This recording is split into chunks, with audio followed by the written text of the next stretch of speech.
The early morning sun cast long shadows across the private aviation terminal as Dr. Sarah Mitchell pulled up in her sleek black Tesla. The clock on her dashboard read 6:45 a.m. She was exactly 15 minutes early, just as she always liked to be. Her perfectly pressed navy blue suit and pearl necklace reflected her attention to detail, a quality that had helped her climb to the top of her field. At 42 years old, Dr. Mitchell was one of the youngest chief medical officers in the pharmaceutical industry. She had worked hard for this position, spending countless nights studying, researching, and proving herself in a field that wasn't always welcoming to women, especially women of color. But Sarah had never let that stop her. Her mother's words always echoed in her mind. Excellence doesn't ask permission to succeed. As she gathered her leather briefcase and tablet from the passenger seat, she mentally reviewed her presentation for the upcoming board meeting in Boston. The new drug trial results were promising, and she knew her data could change millions of lives. This wasn't just another meeting. It was a chance to make history in treating chronic heart disease. The private terminal stood before her, its glass walls reflecting the rising sun. Sarah had been using this aviation service for the past 3 years, ever since her promotion had made regular cross-country meetings a necessity. The familiar faces of the staff usually greeted her with warm smiles and professional courtesy. Today, however, something felt different. Walking toward the entrance, Sarah noticed her regular valet, Mike, wasn't at his usual post. Instead, an unfamiliar face watched her approach from behind the security desk. She straightened her shoulders and walked with the confidence that came from years of breaking barriers and exceeding expectations. Inside her briefcase was a folder containing all her necessary documentation: her pilot's flight plan, security clearance, identification, and company authorization papers. Sarah was always prepared. Another lesson from her mother, who had raised 3 children alone while working as a high school principal. Her heels clicked against the polished floor as she entered the terminal. The sound echoed through the nearly empty space, where only a few other early morning travelers sat in the plush waiting area. The scent of fresh coffee wafted from the exclusive lounge area, where a barista was setting up for the day. Sarah checked her phone one last time before approaching the security desk. There was a message from her assistant confirming that everything was set up for the presentation in Boston, and another from her daughter wishing her good luck. A smile crossed her face as she read her daughter's text. "Show them how it's done, Mom." This was what it was all about. Every achievement, every barrier broken, wasn't just for her. It was for the next generation. Her daughter was now in pre-med, inspired by her mother's journey. Sarah had shown her that with determination and hard work, no dream was too big. The weight of her medical degrees from Johns Hopkins and her MBA from Wharton felt present in every step she took. These weren't just accomplishments on paper, they were armor against the prejudices she still sometimes faced. 20 years of experience, over 30 published papers, and a track record of successful drug trials backed every decision she made. Today's presentation would introduce a revolutionary new treatment protocol that her team had developed. The data showed a 40% improvement in patient outcomes compared to existing treatments. Sarah had spent months perfecting every detail, knowing that this could be the breakthrough many patients have been waiting for. As she approached the security desk, Sarah noticed the guard's eyes narrow slightly. She had seen that look before, a subtle shift in expression that suggested surprise, doubt, or something worse. But she had learned to keep her composure in these moments. Success was the best response to prejudice. She reached for her ID and flight documentation, maintaining the professional demeanor that had carried her through countless similar situations. The morning sun continued to brighten the terminal, but the atmosphere had suddenly grown a bit colder. Something in the guard's posture told her that today might be different from her usual smooth departures. Little did Sarah know that this ordinary Tuesday morning was about to become a turning point, not just in her life, but in the way private aviation handled security and discrimination. The next few minutes would set in motion a chain of events that would challenge long-standing prejudices and force an entire industry to confront its biases. James Wilson had been working as a security guard at the private aviation terminal for just 3 months. At 55 years old, he thought he had seen it all. His previous job at a shopping mall had given him what he considered good instincts about people. Today, those instincts were about to cost him everything. As Dr. Mitchell approached his desk, Wilson didn't bother to hide his suspicious glare. He watched as she confidently walked up, her designer briefcase in one hand and her phone in the other. Instead of greeting her professionally, he immediately held up his hand in a stopping motion. "Excuse me, ma'am," Wilson said, his voice carrying a tone that was anything but polite. "This is a private terminal. The regular passenger terminal is about 2 miles down the road." He pointed toward the exit without even looking at the documents Dr. Mitchell was already pulling out. Dr. Mitchell took a deep breath, maintaining her professional composure. "I'm aware this is a private terminal," she replied calmly.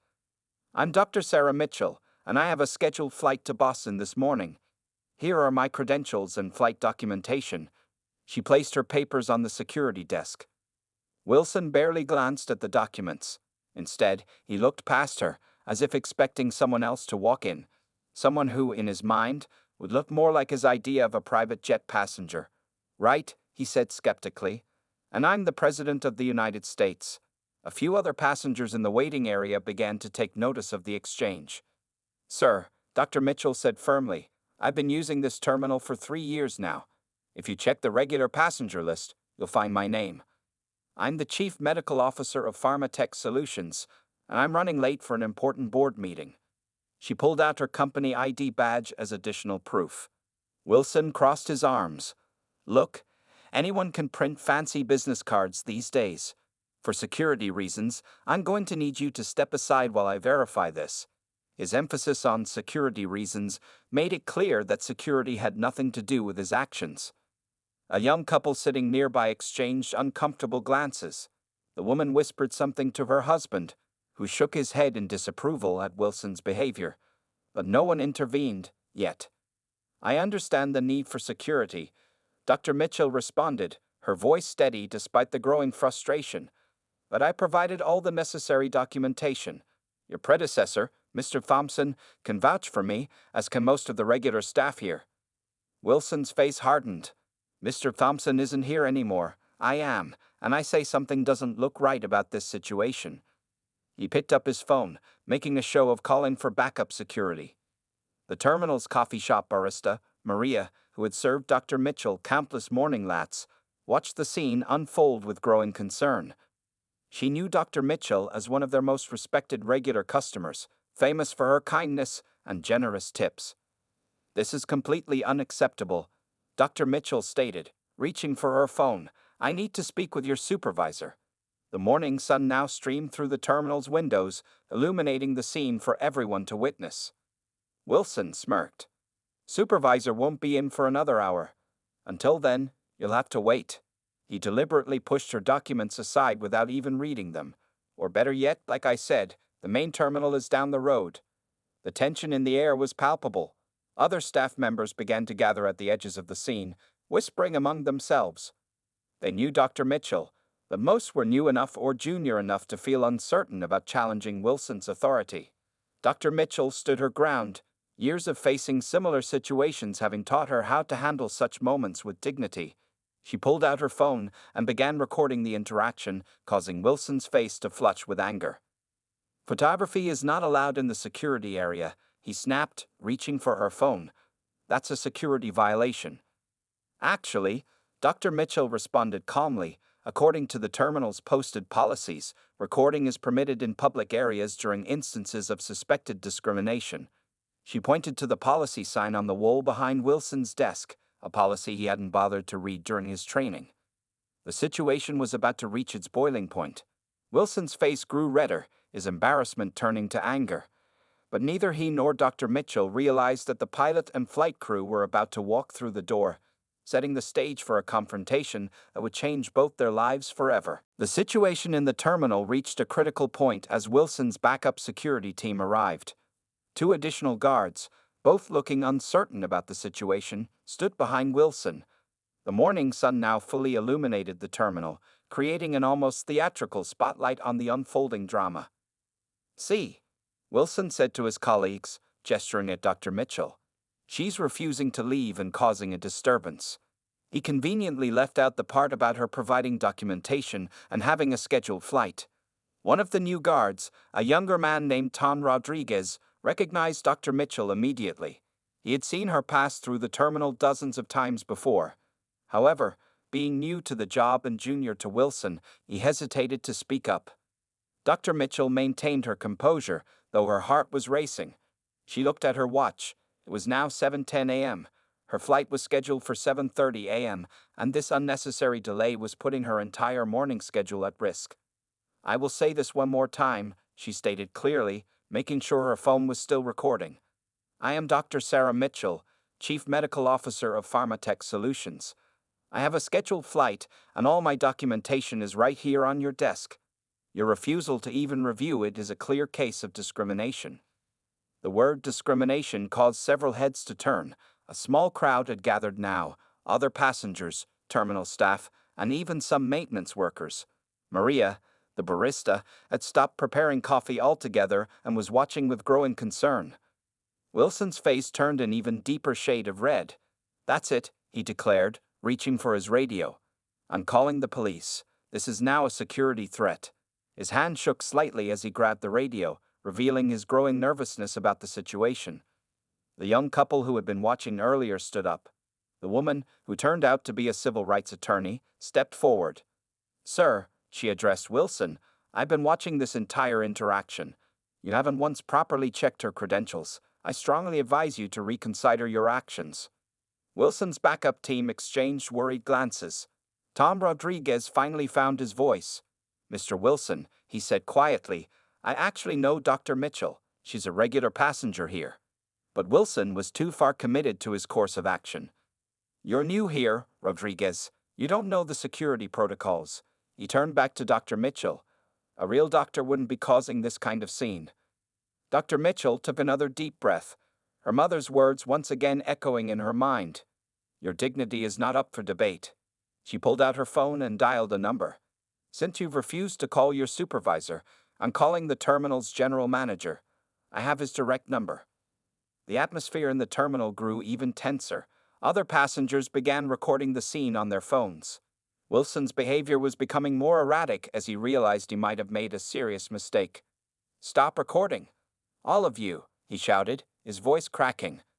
This is a secure area, but he knew he was losing control of the situation.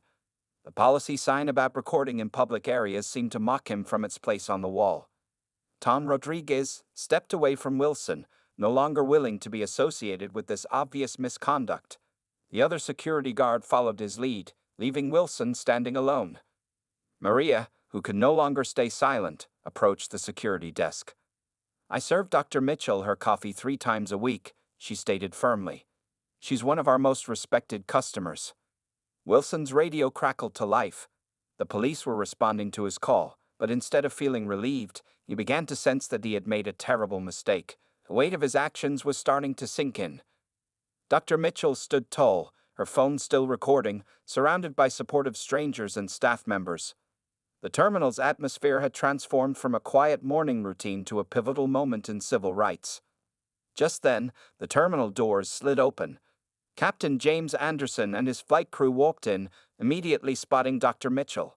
The next few moments would completely change the direction of this confrontation, but not before Wilson made one final desperate attempt to maintain his authority, a decision that would seal his fate forever. Captain James Anderson strode into the terminal, his presence commanding immediate attention.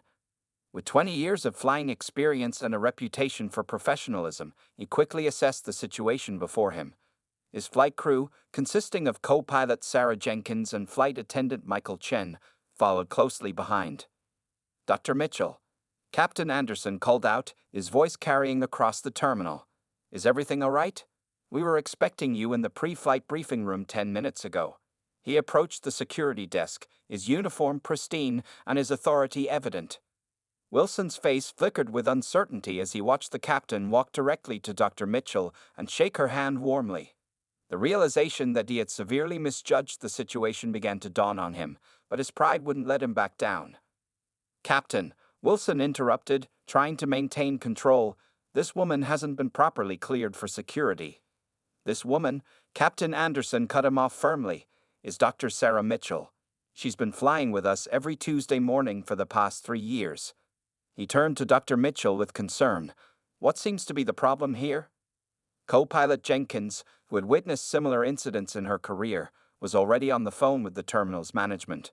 Flight attendant Chen quickly gathered Dr. Mitchell's belongings that Wilson had carelessly pushed aside. Mr. Wilson has refused to check my credentials, Dr. Mitchell explained calmly. He suggested I was in the wrong place and should go to the main terminal. I've been delayed here for nearly 30 minutes. The terminal manager, David Thompson, burst through the door, having been alerted by multiple staff members. His face was red from running from the other end of the building. What in the world is going on here? He demanded, looking from Wilson to Dr. Mitchell. The young civil rights attorney who had spoken up earlier stepped forward again. Sir, I've witnessed this entire incident. Your security guard has displayed clear discriminatory behavior and refused to follow basic security protocols. Wilson's backup team, including Tom Rodriguez, provided their accounts as well. Maria, the barista, showed the manager videos she had taken on her phone. The evidence was overwhelming. Dr. Mitchell, Thompson addressed her directly. I cannot begin to express how deeply sorry I am for this incident. He turned to Wilson, his voice sharp with anger. Mr. Wilson, step away from the security desk immediately. Consider yourself suspended pending investigation. But the damage was already done. The clock now read 7:25 a.m. Dr. Mitchell's crucial board meeting started in less than 2 hours, and she had missed the pre-flight briefing. The delay would cost her the opening session of the meeting. Captain Anderson checked his watch and made a quick decision. Dr. Mitchell, if you're ready, we can expedite our departure procedures. We'll make up some time in the air. He gestured toward the private boarding area. As Wilson watched his career crumbling before him, he made one last desperate attempt. You can't just let her board. I haven't cleared her. His voice cracked with panic. Thompson's response was ice cold. Hand over your security badge, Mr. Wilson. Your services are no longer required here. The other passengers in the terminal, who had witnessed everything, began to applaud as Dr. Mitchell was escorted to her flight by the crew. Many were already posting their videos of the incident on social media, ensuring that Wilson's actions wouldn't go unnoticed by the wider world. Dr. Mitchell paused before leaving. She turned to the young couple who had supported her, particularly the civil rights attorney. Thank you, she said sincerely. Would you mind sharing your contact information with me? I may need your witness account. As she walked toward her flight, Dr. Mitchell's phone buzzed with messages. The videos were already going viral. What had started as a routine Tuesday morning had transformed into a moment that would spark a national conversation about discrimination in private aviation. Captain Anderson and his crew efficiently guided Dr. Mitchell through the shortened pre-flight procedures. But as they prepared for takeoff, everyone knew that this incident was far from over. The repercussions of Wilson's actions were just beginning to unfold, and the next few days would bring changes that nobody in the terminal could have anticipated. The next morning, the private aviation company's corporate office was buzzing with activity. Videos of the incident had spread across social media platforms overnight, accumulating millions of views. The company's CEO, Richard Barnes, had called an emergency board meeting at 7 a.m. In the main conference room, security footage from the past 3 months played on a large screen. The head of human resources, Linda Martinez, stood before the board members, clicking through various clips showing Wilson's interactions with passengers. What you're seeing is deeply troubling, Linda explained, pointing to the screen. We've reviewed all security footage since Mr. Wilson's employment began. This wasn't an isolated incident. She played another clip showing Wilson being overly accommodating to some passengers while subjecting others, particularly minorities, to excessive scrutiny. The company's legal team sat at one end of the table, their faces grave as they took notes. Sarah Chen, the lead attorney, spoke up. We'd already received formal complaints from 12 other passengers who recognized Mr. Wilson from the viral video. They'd come forward with similar experiences. Tom Rodriguez, the junior security guard who had witnessed the incident, had provided a detailed statement. His testimony revealed that Wilson had often made inappropriate comments when certain passengers weren't around. The terminal's staff, including Maria the barista, had also submitted written accounts of Wilson's pattern of behavior. Meanwhile, in another part of the city, the civil rights attorney who had witnessed the incident, Jessica Thompson, was meeting with Dr. Mitchell in her office. The evidence is overwhelming, Jessica explained, spreading documents across her desk. Not only do we have multiple video recordings, but the security footage shows a clear pattern of discriminatory behavior. Dr. Mitchell nodded, looking at the papers before her. The pharmaceutical board meeting she had partially missed yesterday had been rescheduled at her company's insistence. Her own company's legal team had reached out, offering their full support in pursuing action against the aviation company. Back at the terminal, David Thompson was overseeing a complete audit of their security procedures. The security cameras had captured everything, from Wilson's initial confrontation to his final moments as an employee. Its specialists were compiling a comprehensive report, time-stamping every interaction Wilson had had during his 3 months of employment. "Look at this," one its specialist said, pointing to his screen. In the past 3 months, Wilson subjected 72% of minority passengers to additional screening, compared to only 8% of other passengers. The numbers painted a clear picture of systemic discrimination. Linda Martinez's team discovered something else disturbing. Wilson had lied on his job application. His previous employment at the shopping mall had ended due to similar complaints, but he had covered this up. The background check company they used had missed this crucial detail. The aviation company's phones rang constantly. News organizations wanted statements. Civil rights organizations demanded answers. Social media continued to spread the story, with hashtags calling for industry-wide change trending nationwide. Dr. Mitchell's phone recording proved invaluable. In it, Wilson could be clearly heard dismissing her credentials without even looking at them. The terminal's security cameras had captured multiple angles of the incident, showing Wilson's aggressive body language and dismissive behavior. By afternoon, the company's investigation had expanded beyond Wilson. They began reviewing all security protocols and hiring practices. Linda Martinez discovered that their security training program hadn't been updated in 5 years and lacked proper anti-discrimination modules. The terminal's other employees were interviewed one by one. Many shared stories of feeling uncomfortable with Wilson's behavior but being unsure how to report it. The lack of a clear reporting system for discrimination concerns became glaringly obvious. As the day drew to a close, Richard Barnes made a decision. This incident wouldn't be handled with just a simple firing and an apology. The company needed comprehensive reform, and Dr. Mitchell's case would be the catalyst for that change. In her office across town, Dr. Mitchell received an email from the aviation company requesting a meeting. They wanted her input on developing new security protocols and training programs. The incident that had started as one security guard's discriminatory actions was about to transform into something much bigger, a complete overhaul of how the private aviation industry approached security and inclusion. 1 week after the incident, the private aviation company's headquarters was transformed into a hub of activity. CEO Richard Barnes stood in the company's largest conference room, facing not just his executive team, but also a diverse group of consultants, civil rights experts, and most importantly, Dr. Sarah Mitchell herself. "We're not here to just patch up a problem," Barnes announced, his voice firm with conviction. "We're here to set a new standard for the entire industry." The walls of the conference room were covered with charts, statistics, and action plans. Each person present held a thick folder labeled Project Transform. Dr. Mitchell sat at the main table, her presence commanding respect. After careful consideration, she had accepted the company's invitation to help reshape their policies.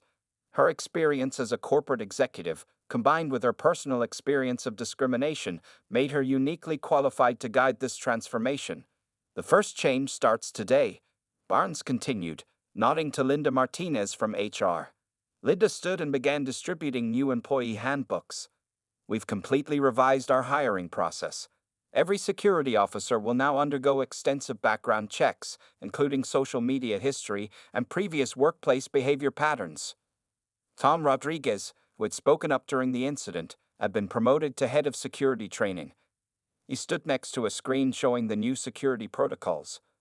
"Our new training program includes real-world scenarios, cultural sensitivity workshops, and clear guidelines for passenger interaction," he explained. The company's legal team, led by Sarah Chen, presented the next phase.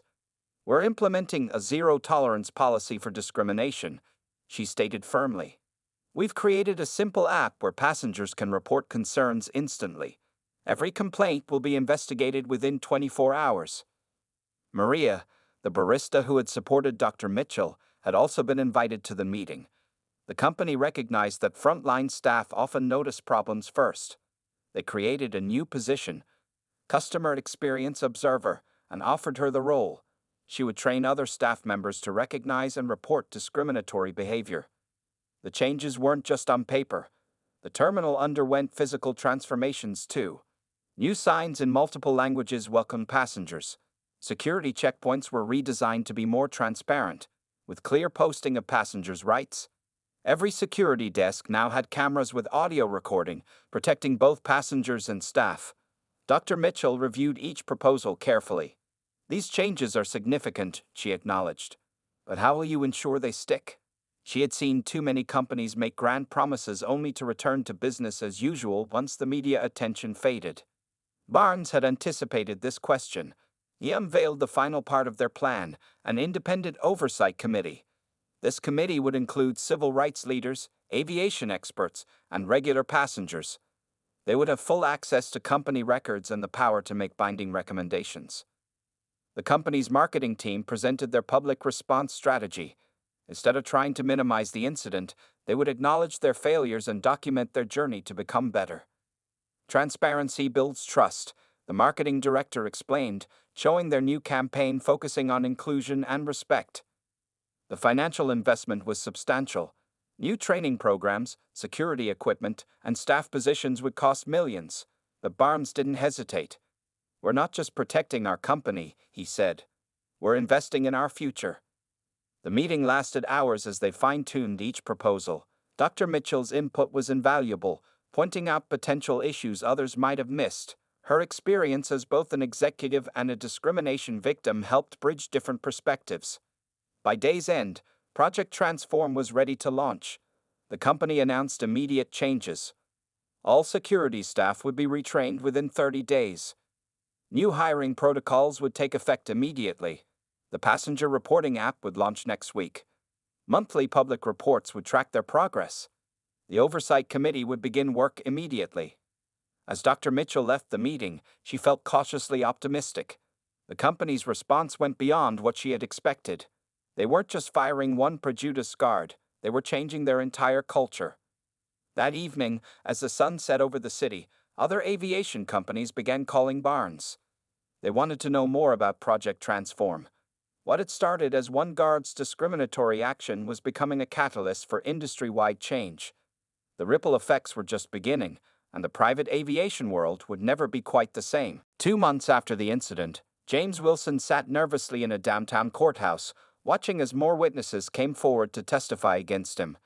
The small courtroom was packed with journalists, aviation industry representatives, and civil rights activists. His former confident smirk had been replaced by a look of worry. Jessica Thompson, the civil rights attorney who had witnessed the original incident, stood before the judge presenting evidence.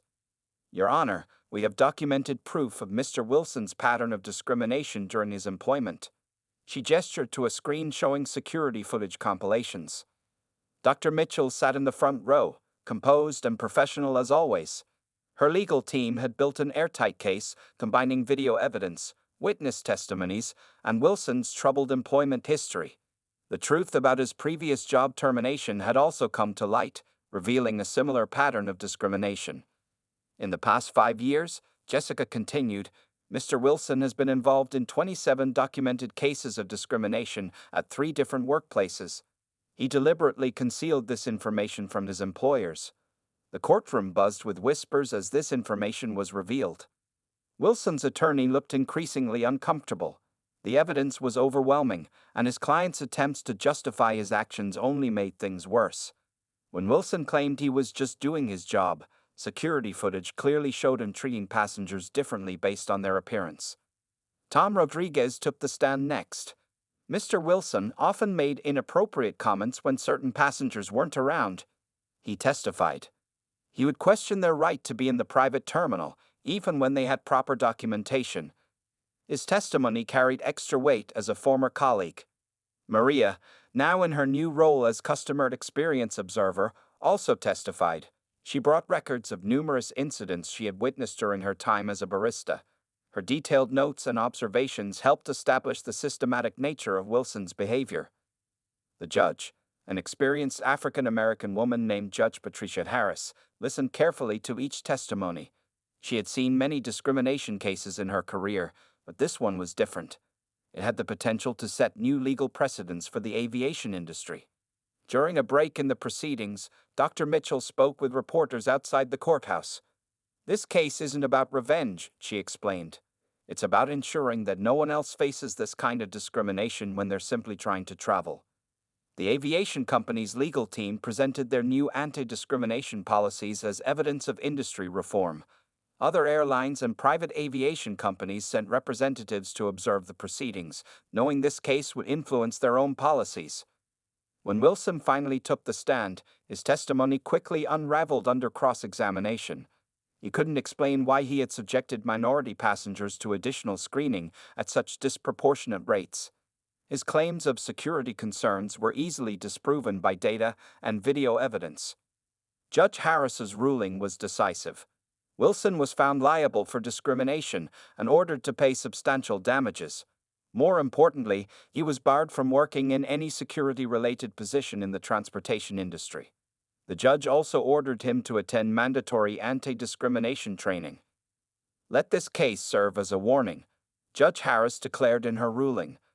"Discrimination in our transportation systems will not be tolerated. Every passenger, regardless of their appearance, deserves to be treated with respect and dignity." The case's impact extended far beyond Wilson. The Federal Aviation Administration announced new guidelines for private aviation security, incorporating many of the changes Dr. Mitchell had helped develop. Other transportation sectors began reviewing their own security practices. As Wilson left the courthouse, defeated and jobless, he finally seemed to understand the consequences of his actions.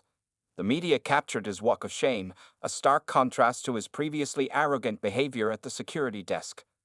Dr. Mitchell's case became required reading in aviation security training programs. Security companies across the country began using the video footage in their training materials, showing exactly how not to treat passengers. Legal experts praised the ruling for its comprehensive approach. Not only did it punish the discriminatory behavior, but it also established clear guidelines for preventing similar incidents in the future. The case would be cited in discrimination lawsuits across the country. As the sun set on the courthouse steps, Dr. Mitchell stood with her legal team, knowing that their victory would help protect countless future travelers from experiencing what she had endured that Tuesday morning. The legal consequences of Wilson's ignorance had become a powerful tool for positive change. 1 year after the incident, Dr. Sarah Mitchell stood at a podium in a large conference center, addressing a room full of aviation industry leaders, civil rights advocates, and corporate executives.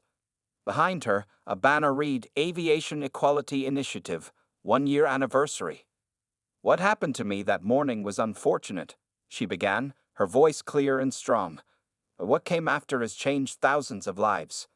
The screen behind her showed statistics from the past year. Discrimination complaints in private aviation had dropped by 78%, and passenger satisfaction had reached an all-time high. In the audience sat many familiar faces. Maria, now the National Director of Customer Experience Training, smiled proudly. Her program had been adopted by over 50 aviation companies across the country.